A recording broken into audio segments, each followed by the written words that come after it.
Hello students, मेरे YouTube channel दाखिला में आपका स्वागत है। पिछले वीडियोस में आपने देखा कि हमने जैक दिल्ली एडमिशन्स के बारे में कुछ जानकारी आप लोगों को बताई।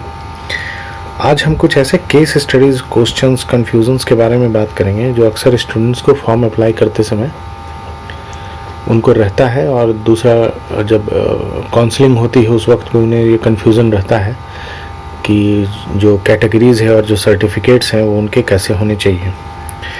तो आज हम कुछ कैटेगरीज़ और उनके रिक्वायर्ड सर्टिफिकेट्स और रिक्वायर्ड क्वेश्चंस जो अक्सर कन्फ्यूजन से रहते हैं उसको हम क्लियर करेंगे कुछ क्वेश्चंस को लेकर के। वो क्वेश्चंस आपके केस से सिमिलर हो सकता है, इसलिए एक भी वीडियो को आप देखें और आपको पसंद आ रहा है तो आप इसे लाइक करें, सब्सक्राइब करें और शेयर भी करें ताकि आपके फ्रेंड्स को, ये आपके दोस्तों को इसके बारे में सही जानकारी हासिल हो सके। पहला जो मेरा क्वेश्चन है, अक्सर स्टूडेंट्स को ये रहता है कि अगर उसने ओबीसी सर्टिफिकेट उसका 2019, 18 या कोई भी साल का इशू किया गया है तो क्या वो वैलिड है? हाँ, वो सर्टिफिकेट वैलिड है, बट उसके साथ आपको एनसीएल सर्टिफिकेट भी रिक्वायर्ड होगी, और जो 1 अप्रैल 2020 के बाद का होना चाहिए। वो सर्टिफिकेट इस डेट के बाद का, एनसीएल सर्टिफिकेट इस डेट के बाद होना चाहिए। वो एनसीएल सर्टिफिकेट अगर इस डेट के बाद का होगा तभी आपका वो ओबीसी सर्टिफिकेट मान्य होगा। ओबीसी सर्टिफिकेट कभी कभी हो सकता है, अगर आपका ओबीसी सर्टिफिकेट इस डेट के बाद का इशूड है तो उसमें एनसीएल के बारे में भी लिखा रहता है और वो फिर सिर्फ ओबीसी से ही चल जाएगा। लेकिन अगर ओबीसी सर्टिफिकेट आपका 2019 या 18 या इस डेट से पहले का इशूड है तब आपको उसके लिए फ्रेश एनसीएल सर्टिफिकेट उसके साथ लगाना पड़ेगा। दूसरा जो हमारा अक्सर कंफ्यूजन रहता है, वो दूसरा केस ये है कि एक हम देख रहे हैं कि ओबीसी, एससी या एसटी कैंडिडेट है, वो बिहार, यूपी, एमपी, राजस्थान, किसी भी स्टेट से उसका ये सर्टिफिकेट इशूड है। जो दिल्ली से बाहर है, वो स्टेट, जो भी स्टेट है वो दिल्ली का नहीं है, दिल्ली से बाहर स्टेट का है, और उसने 12th जो है वो दिल्ली से कर रखा है। अगर उसने 12th दिल्ली से कर रखा है तो उसका रीज़न आपका दिल्ली हो गया। अगर आपका उसने 12th दिल्ली से कर रखा है तो रीज़न आपका वो दिल्ली हो गया। तो क्या ये ओबीसी, एससी या एसटी सर्टिफिकेट जो उसकी कैटेगरी सर्टिफिकेट है वो वैलिड है उसके लिए?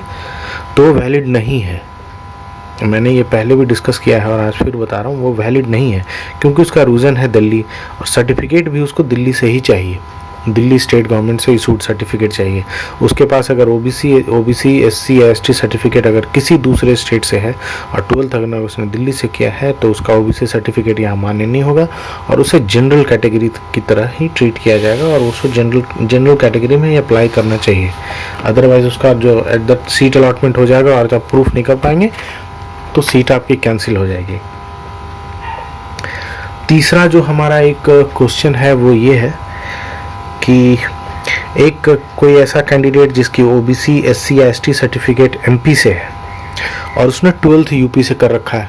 ये क्वेश्चन पे आप थोड़ा ध्यान देंगे कि अगर उसकी ओबीसी, एससी, एसटी सर्टिफिकेट वो एमपी से है और उसने 12th यूपी से कर रखा है तो क्या उसकी जो कैटेगरी सर्टिफिकेट है वो वैलिड है? हाँ, वो सर्टिफिकेट उसकी वैलिड है अगर उसका रीज़न आउटसाइड दिल्ली है। अगर उसका रीज़न आउटसाइड दिल्ली है तो उसकी कैटेगरी सर्टिफिकेट किसी भी स्टेट की हो वो चलेगी।